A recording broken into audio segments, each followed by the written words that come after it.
seu canto de liberdade e sua força de Xangô.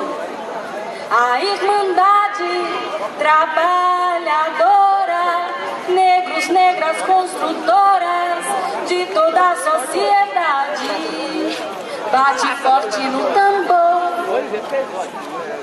Marcha, povo da favela, faz os corre catador, no piquete, no pelô, lá vem a classe operária,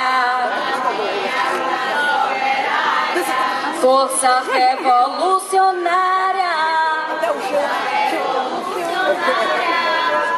de Xangô.